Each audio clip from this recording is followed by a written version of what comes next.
অনেক তো হলো মিষ্টি কেনা, দোকান থেকে কত রকমের মিষ্টি কেনা, কত ব্র্যান্ডের মিষ্টি। তো চলুন বাড়িতে যদি এরকম ব্র্যান্ডের মিষ্টি বানানো যায় কেমন হবে।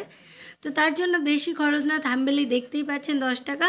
হ্যাঁ সত্যিই 10 টাকা, এর মধ্যে কোনো কিন্তু মিথ্যে নেই। তো পুরো ভিডিওটা চলুন দেখা যাক। Hello friend, welcome back to my channel all in one @। Hello friends, আজকে আবার চলে এসেছি একটা অদ্ভুত রেসিপি নিয়ে, যেটাকে হচ্ছে আটার হালুয়া।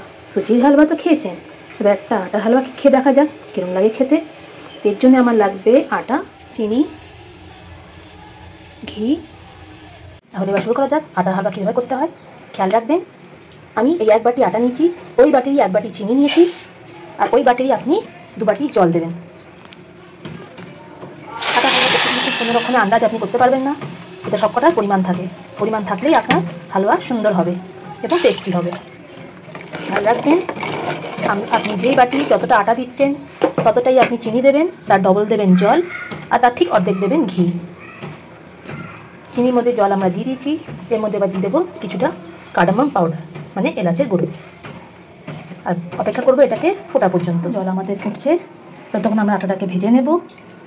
নিয়ে নেব ঘি, যেটাকে আপনাকে বলেছিলাম আপনি যতটা আটা নেবেন তার অর্ধেক নেবেন ঘি। আর যদি বেশি একটু ফ্লেভার চান, বেশি তেল তেল অংশ চান, একটু থলথলে করবে, তো ঘিটা আপনি আন্দাজ মতন দিতে পারেন। ডিপেন্ড করছে আপনার ফ্যামিলিতে আপনি কতটা ঘি অংশ চান। অল্প ঘি করতে গেলে আটাটা একটু শুকনো শুকনো দেখতে লাগবে হালুয়াটা। যদি ঘি বেশি দিচ্ছেন তাহলে আপনার হালুয়াটা দেখতে একটু ময়েশ্চারাইজিং লাগবে, দেখতেও ভালো লাগবে, খেতেও স্বাদিষ্ট লাগবে। আমাদের গরম হয়ে গেছে, এর মধ্যে আস্তে আস্তে করে আটাটিকে ছেড়ে দেবো। আটাটি ছেড়ে এর মধ্যে এবার আস্তে আস্তে এটাকে নাড়বো। দেখতে পাচ্ছেন আমার ঘি কতটা দেওয়া আছে। আপনি চাইলেও ঘিটা যদি দরকার পড়ে, দেখবেন যদি আটা শুকনো শুকনো হয়ে যাচ্ছে, তো ঘিটা পরেও এর মধ্যে অ্যাড করতে পারবেন যদি আপনার মনে হয় এই ঘিটা পরিমাণ কমে গেছে।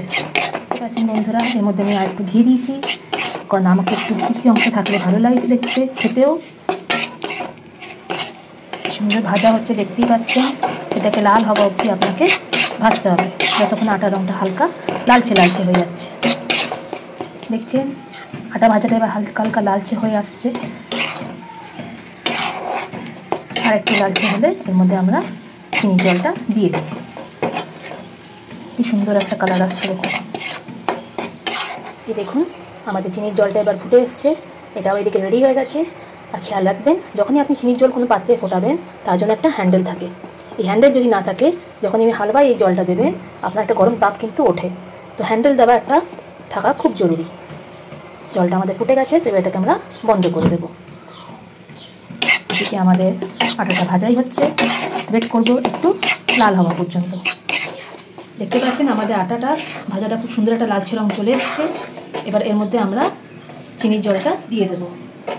যেরকম আমি আগেই বলেছি, যখনই আপনি চিনির জলটা করবেন একটা হ্যান্ডেল দেওয়া বাসনে করবেন, যাতে জলটা যখন ঢালবেন ঢালতে সুবিধা হয়, এতে গরম তাপটা ওঠে। আস্তে আস্তে সব জলটা দিয়ে দেবেন, এক হাতে নাড়বেন, এক হাতে জল দেবেন। আবার উপর থেকে আমি হালকা একটু ঘি দিয়ে দিচ্ছি, যেন দেখতে একটু সুন্দর লাগবে। এটাকে কন্টিনিউ কিন্তু নাড়তে হয়, নাহলে আপনার আটার মধ্যে লাম্পস থেকে যাবে। দেখতেই পাচ্ছেন আমাদের হালুয়া এবার রেডি হয়ে গেছে। এবারকে এটাকে আমরা একটা জায়গায় ঢালবো এবং ছোটো ছোটো বরফির মতন পিসে কাটবো। আমরা হালুয়াটাকে একটা প্লেটের মধ্যে ঢেলে নিয়েছি, এটা সুন্দর একটা গোল শেপ দেবো, এদিকে পিস পিস পরে কাটতে সুবিধা হয়। আপনি গোল না দিলে এমনিও খেতে পারেন বাটিতে করে নিয়ে, বা আবার চৌকো শেপও দিতে পারেন। বাড়িতে গেস্ট আসলে এটাকে যদি আপনি একটু এরমভাবে সাইজে করে শেপ দেবেন, ছোটো ছোটো পিস করে কেটে দেবেন, তো দেখতে মিষ্টি মতন লাগে। কি ভালো সেন্ট বেরোচ্ছে। দেখুন কি সুন্দর একটা গোল শেপ আমি দিয়ে দিয়েছি। এবার এটাকে একটু গার্নিশিং করে ছোটো ছোটো মিষ্টির পিসের মতো আমরা কেটে নেব। আমাদের হালুয়া এবার সেট হয়ে গেছে। যেমন কি আপনাকে বললাম, এটা আপনি গোল শেপ বা চৌকো শেপ বা বরফি শেপ যেরকম দিতে পারবেন। আমার কাছে এই সুন্দর একটা ছোট্ট কাপ ছিল খেলনা বাটির মধ্যে, তো আমি এটাকে গোল গোল শেপ দেবো। আমি গোল গোল পিস করে কাটবো। দেখতেই পাচ্ছেন কি সুন্দর সুন্দর বের হয়ে যাচ্ছে। এটাকে পিস পিস কেটে অন্য একটা জায়গা আমরা বের করে নেব। দেখতে পাচ্ছেন আমাদের সুন্দর একটা আটার হালুয়া রেডি হয়ে গেছে। কি সুন্দর সুন্দর গোল শেপ দিয়েছি, ওপরে গার্নিশ করেছি আলমন্ড বাদাম দিয়ে। আপনি মনে ইচ্ছা কাজু বাদাম বা পিস্তা বাদাম দিয়ে সাজাতে পারেন। আমি এর মধ্যে কোনো রকম বাদাম দিইনি, আপনি চাইলে এর মধ্যে ড্রাই ফ্রুটসও ঘিয়ের মধ্যে ভেজে দিতে পারবেন। এটা গোল গোল শেপ দিয়েছি, একটা সুন্দর মিষ্টি মতন দেখতে লাগছে, আর খেতেও খুব স্বাদ হয়েছে। যে যে উপকরণ দিয়ে আজকের মিষ্টি রেসিপিটা সেটা কিন্তু কম বেশি সবার বাড়িতেই থাকে, আটা, চিনি, ঘি। তো এই মিষ্টি বানাতে আর দেরি কেন করছেন, অবশ্যই রেসিপিটা বানান আর আমাকে লিঙ্ক শেয়ার করুন।